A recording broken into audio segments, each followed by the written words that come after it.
Jell-O. The Jell-O program, starring Jack Benny, with Mary Livingston, Phil Harris, Kenny Baker, and yours truly, Don Wilson. The orchestra opens the program with just one of those things.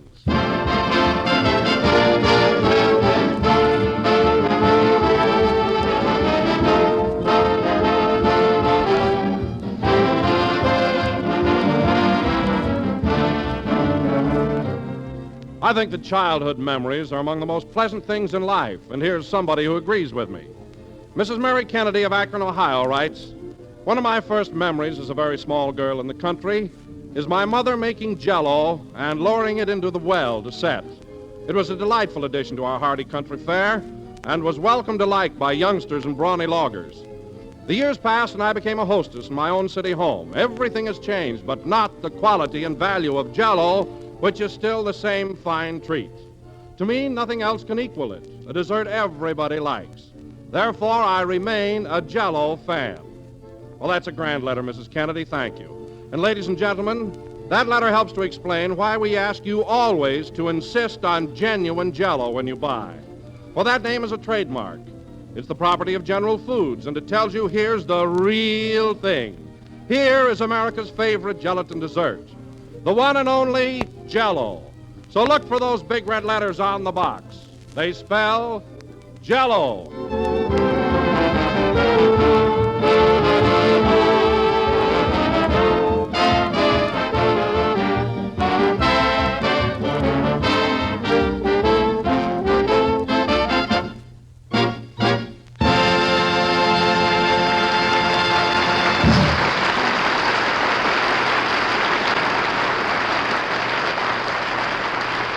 That was just one of those things played by the orchestra. Now, ladies and gentlemen, we bring you our sun-kissed master of ceremonies who has just returned from a week's vacation in Palm Springs. Yes, sir. Tell him how I look, Don. Ah, he's the picture of health, folks. Brown as a berry with a magnificent coat of tan. You know, I never freckle. Here he is, ladies and gentlemen, that perfect specimen, that bronze Adonis, Jack Benny. Thank you. Thank you. Jell-O again. This is Jack Benny coming to you, sunny side up. And you know, Don, that week on the desert did me a world of good. I never felt better in my life. Don't you think I look 10 years younger? Well, Jack... 5 years? Well, 3? Well, to tell you the truth, Jack... All right, Don, let's put it this way. I don't look any older. No, you don't, Jack. Thanks.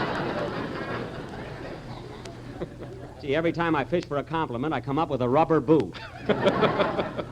Now, Don, you know this tan on my face is very becoming. Oh, yes, you have a nice color, Jack, but what are those round white spots just above your eyebrows? Oh, those white spots? Oh, that's Rochester's fault. He's so careless. Why? What happened? Well, you see, I was taking a sun bath, and I gave Rochester a $50 to go out and buy me a cigar. Yes? Well, when he came back, I was asleep, so he laid the change on my forehead. That accounts for the polka dots. Oh, hello, Mary. Hello, Jack. Say, where have you been? Oh, I took a little trip. Do you notice anything different? Yeah, you look 10 years younger You see, Don? than George Arliss. You can kid about it, but I feel swell. Take it from me, Don, for a real healthy vacation, there's nothing like a week in Palm Springs. You're right, Jack. It's simply wonderful, and the hotels there are so swanky. Oh, they're the last word. They certainly are. Which one did you stop at? Well, I didn't exactly stay in a hotel. You see, Don, I wanted to sort of rough it, get close to nature. Be right out on the desert. Where'd you live, in a gopher hole? No, I didn't live in a gopher hole. Don't tell me you went to that same dump you stopped at last time. Dump? Mary, if you can call the Bellevue Auto Court a dump, then I give up. In the first place, they cater to a very exclusive clientele. They don't take in everybody. Not much. They got a bear trap in front of the joint. Don't listen to her, Don. It's really one of the nicest auto camps west of the Mississippi. There's such a quaint charm about it. Oh, it's a lovely spot. And it's right in Palm Springs, huh? Well, it's not right in Palm Springs, is it, Mary? No, it's closer to Boyle Heights. It is not. Don, you must have passed the Bellevue lots of times. Look, you know how you take Highway 99 and you go through Beaumont and Banning? Yes? Well, when you leave Banning, you turn off on that side road where the barbecue stand is. You know, the one that has that little red-headed cashier. You mean Babette? Yes, she's, well, anyway, you turn off on that road, and on the left-hand side is the Bellevue Auto Court. Oh, you can't miss it. Oh, I know. It's the place right next to the goat farm. That's it. That's the place. That's it. When there's a west wind, you get $1 off your rent.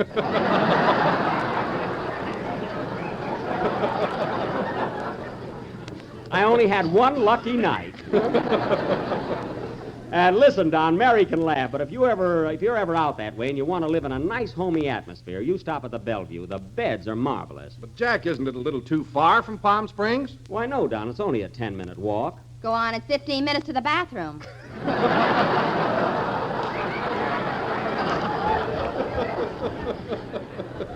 Not if you know the shortcut.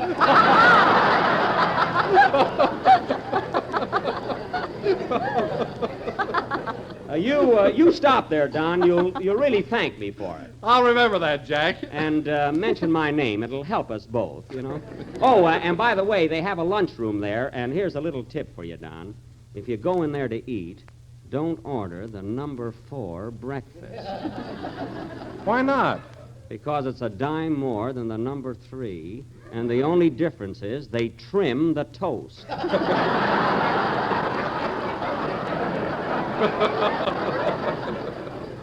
I found that out the first day. Tell him about the waffles they serve, Jack. Oh, well, that's just a novelty. You know? Well, what about the waffles, Mary? They got numbers on them so you can play bingo till your eggs come. Listen, Mary, it's those little touches that make the Bellevue unique among auto courts. It's a swell little place. Go on, you'd never stop there if they didn't have B on the towels. Oh, yeah? Well, for your information, Smarty, the towel at the Bellevue was on a roller.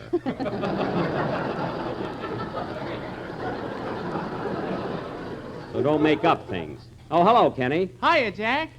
Gee, look at you. Where have you been? Oh, I've been out in the desert, Kenny. I got a pretty swell tan, haven't I? Yeah, you look like a healthy prune. A healthy prune? Oh, well, you perhaps meant that for a compliment. Could be. Well, anyway, Kenny, that's what a week in Palm Springs will do for you. Have you ever been there? Oh, sure. I was there last year with my mother and father. But you know, Jack, I didn't get to see much of Palm Springs. Why not? I bought a cowboy hat that was too big for me.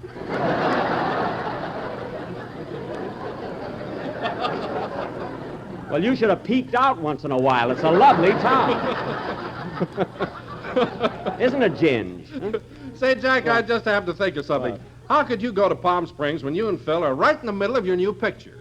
Well, you see, Don, they stopped production on my picture for a week, and Mr. Hornblow, the producer, suggested I go away for a rest. Oh, I see. By the way, how is Phil as an actor? Has he improved any? Don, I don't like to be catty, but he's got about as much acting ability as an unrehearsed sweepstake winner in a newsreel.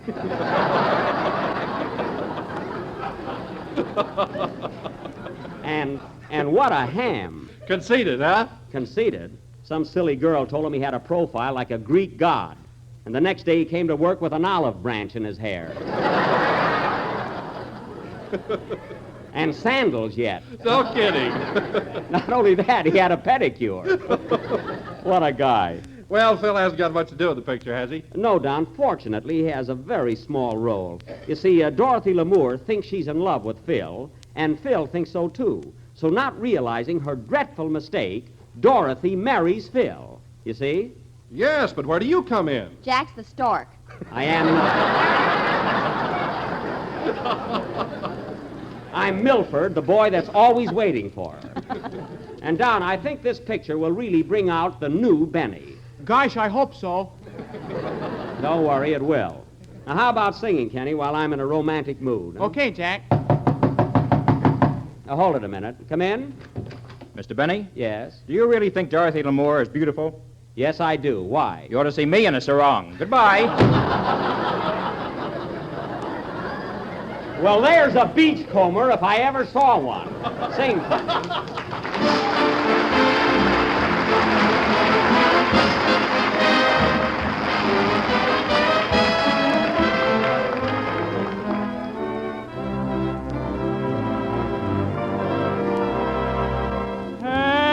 can wait. This is paradise, just being here with you and breathing the air you do. Heaven can wait. Darling, it's true. This is paradise, gazing at all your charms. It's heaven in your arms. Heaven can wait. You must be an angel on a visit from the skies. Now I look at heaven when I look into your eyes.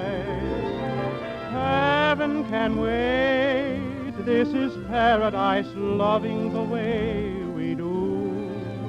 Until I go there with you, heaven can wait.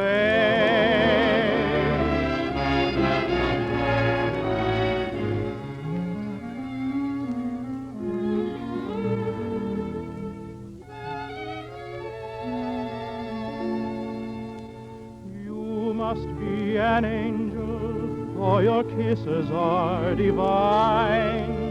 Darling, you're so wonderful, how can I ever call you mine? You must be an angel on a visit from the skies. Now I look at heaven when I look into your eyes. Heaven can wait. This is paradise, just being here with you and breathing the air you do. Heaven can wait. Darling, it's true. This is paradise, loving the way we do.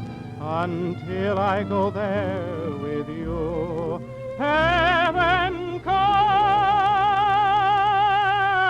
wait.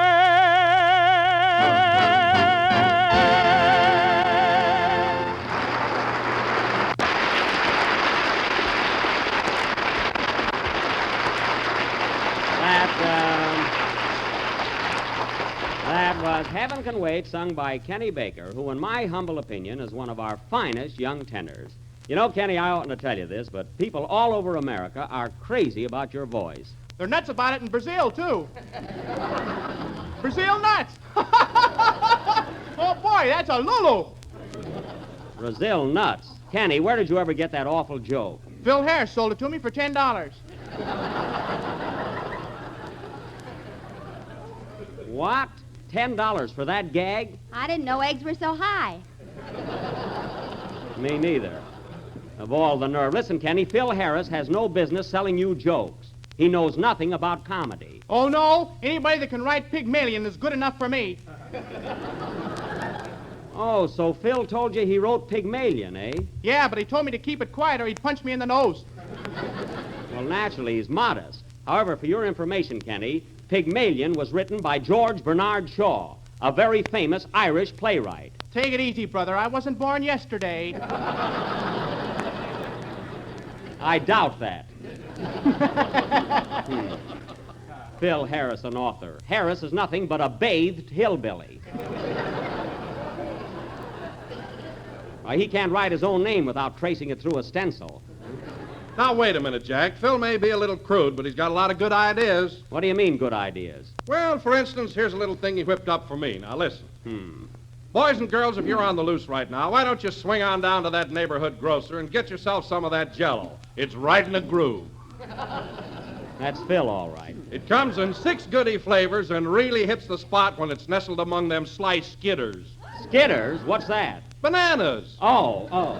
So buy it, palsies, because it's economical, appetizing, and delicious-roo. Delicious-roo? Yeah, man. Delicious-roo. Mary, did you ever hear anything like that? I thought it was right on the beam. Now, wait a minute. I'm not going to have all of you talking like that illiterate maestro, the Maharaja of corn. I'll take care of him when he gets here. And furthermore, Kenny, don't worry. I'll get that $10 back that you gave to Phil. Well, either way, I'm hooked.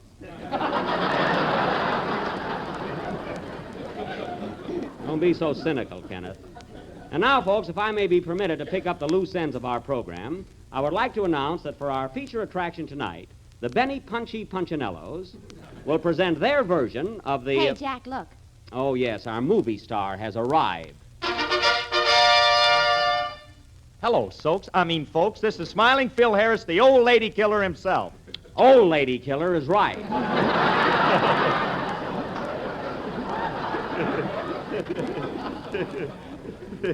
Come here a minute, Phil. I want to talk to you. What's on your mind, my little dictator?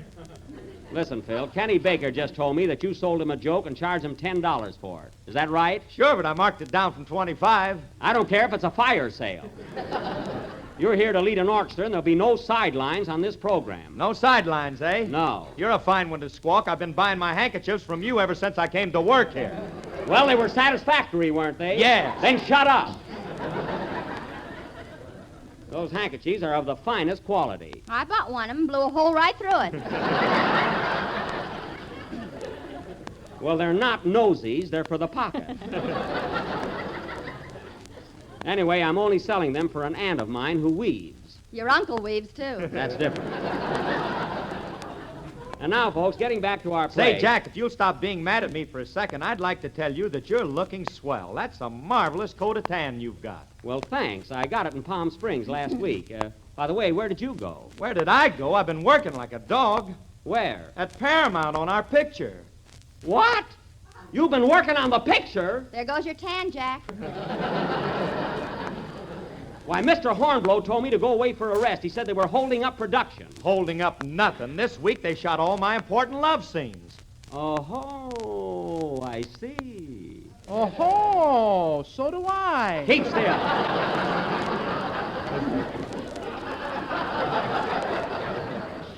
Mary, get me Paramount on the phone. I want to speak to Mr. Hornblow. Okay. Listen, Phil, if you think you're going to hog this picture, you have another thing coming. Well, don't blame me. It's not my fault. Not much, the way you're always trying to build up your part. What are you talking about? Hello, Paramount? Mr. Hornblow, please. You know what I'm talking about. You take that scene in the drawing room that you did with Benny Barnes. All you were supposed to say was no. Just one word, no. And instead of that, you said, no, no. No, I tell you, 1,000 times no. Well, what's wrong with that? What's wrong? You were only turning down a cup of tea.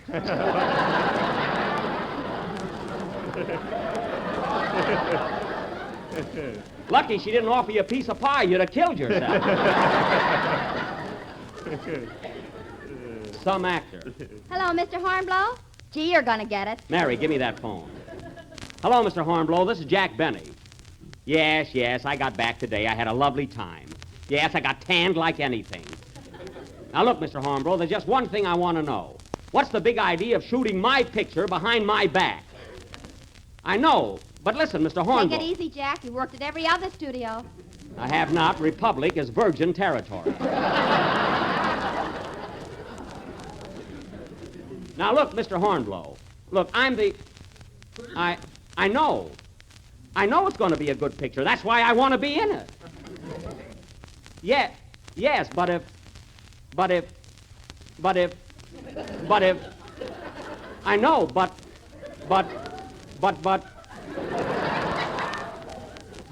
Try if again. quiet.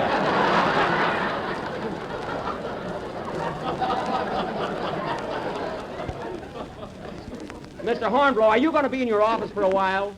Good, I'll be right over. Goodbye. Listen, fellas, you'll have to do our play without me. I got to rush right over to Paramount Studio. Can I go with you? Yes, come on. Rochester's got the car downstairs. Boy, Jack's certainly burned up, isn't he? Yeah, but Mr. Hornblow will cool him off. Hey, Phil, you got any more of those jokes you want to sell me? Sure, come here, kid. Here's a honey. Now, the next time Jack asks you what you're going to sing, you say you're going to sing a little ditty entitled, I Call My Dog Ginger Because He Always Snaps at Me. Ginger snaps, that's a good one. That'll be $2, Kenny. Here you are. Thanks. Play, boys.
Rochester, I'm in a hurry to get to Paramount, and I'll never get there at the rate we're going. Will you please step on the gas? We're barely crawling. Can't help it, boss. You either got to get a new car or hoist the sail. That won't be necessary. I'm going to have the motor overhauled. That ain't going to help any. What this car needs is glands.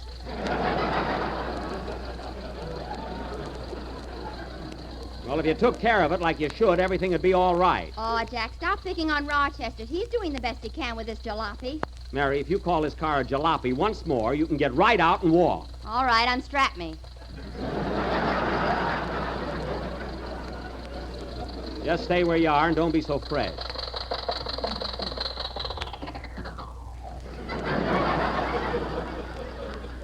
What's the matter, Rochester? The red light's against us. Well, you don't have to shut off the engine to stop. I do until you get brakes.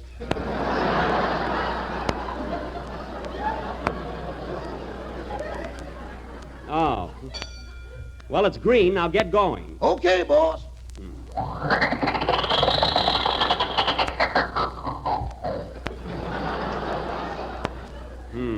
Strike one. Hurry up, Rochester. Come on. Oh, darn it. Oh, quiet, you Sunday drivers. All right, we're going. Hurry up, Rochester. I'm trying, boss. It's embarrassing. Well, thank heaven. Gee whiz, Jack, why don't you trade this car in? Why should I? This car's all right. And besides, it's so easy on the gas. Gee, I get 27 miles to the gallon. 27 miles? With a little water, 32. Now, Rochester, don't exaggerate. And watch where you're going. I want to get to Paramount before Mr. Hornblow leaves his office. What's the matter, boss? Are you in the doghouse again? I hardly think that's any of your business, Rochester. Say, Mary, look at that sign. Joe Louis and Jack Roper, Wrigley Field. Boy, that's going to be some fight tomorrow night. Are you going, Jack? I certainly am. Say, boss, who do you think's going to win that fight? Well, personally, I'd like to put a little bet on Roper. Pennies from heaven.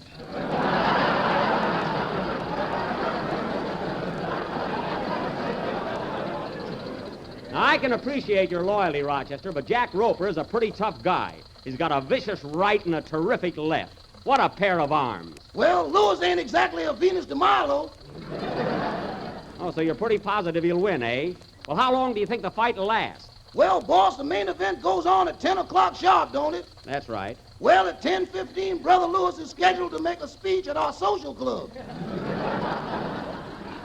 Oh, he is? And in full dress. Now, don't get too enthusiastic, Rochester. Nobody's going to knock out Roper that fast. Man, you know what's going to happen tomorrow night? What? When the bell rings for the first round, Lewis and Roper are going to meet in the center of the ring. Yes? Then Roper's going to swing. Uh-huh. Then Lewis is going to swing. Uh-huh. That's all. Party's over.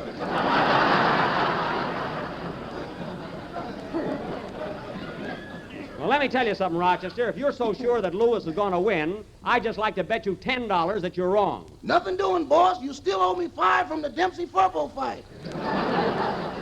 Oh, so you're trying to back out, eh? You know darn well Roper's going to win that fight, and you're afraid to bet. What are you talking about, boss? I'm talking about Roper winning that fight tomorrow night. Why, man, I told you what's going to happen. Lewis is going to take his right hand like this. He's going to swing it right from the ground. Zowie!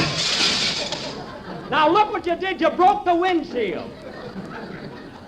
I'm sorry, boss. I got excited. Excited. Well, it's your own fault, Jack. You shouldn't argue with him when he's driving the car. I wasn't arguing. You were too. You told him Roper was sure to win. Well, he is. I don't think Lewis has got a chance against him. Why, boss, Joe Lewis is going to give that Roper a right and a left, a right and a left. Rochester, keep your hands on the wheel. A right and a left and a right. Rochester! Look out, we're going to hit this drive instead.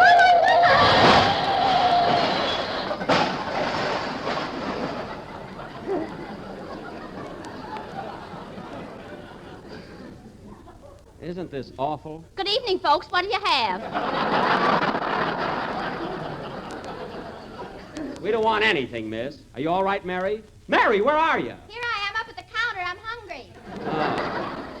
Gee, look at this car. My, what a mess. Well, you're responsible for the whole thing. Look, the front fenders are knocked off, the headlights are slashed, and we got 3 flat tires. It's unanimous now. Well, get to work and fix it. I'm going to walk over to Paramount. It's only 2 blocks from here. Okay, boss, so long. So long. Come on with me, Mary. You can eat later. I'm coming. Man, this car sure is a wreck. Well, if I gotta fix it, I gotta. I hate to see that evening sun go down, just as juicy. I hate to see that evening sun go down. Oh, lady, What do you want? would you mind bringing me a couple of pork chops to break the monotony? 2 pork chops coming up. And don't forget the gravy with mashed potatoes all around.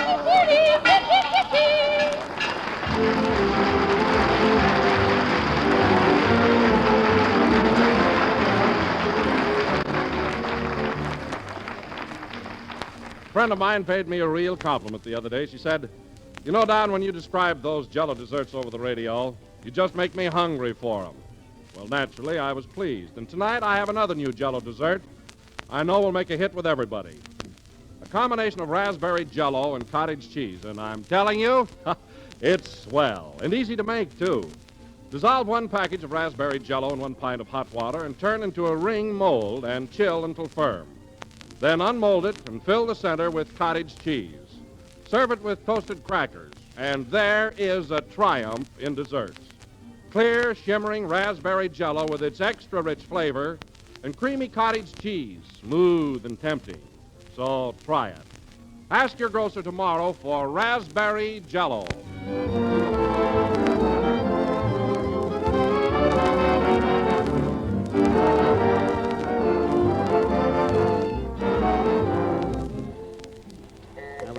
Number of the 29th program. We're with you again next Sunday night at the same time. Come on, Mary, walk a little faster. I don't want to keep Mr. Hornblow waiting. Well, how do you know he's going to be there? He'll be there all right. You know, I'm no small fry at Paramount. I have an appointment with him, and he'll keep it. Now, hurry up. Okay. Say, Jack, who's that fellow in that big car that just passed? Where? Right there. Oh. Hey, Mr. Hornblow! Mr. Hornblow, wait a minute. We have an appointment. Hey, Mr. Hornblow! Good night, folks. Mr. Hornblow! J-E-L-L-O. Kenny Baker appears on the Jell-O program through courtesy of Mervyn LeRoy Productions. This is the National Broadcasting Company.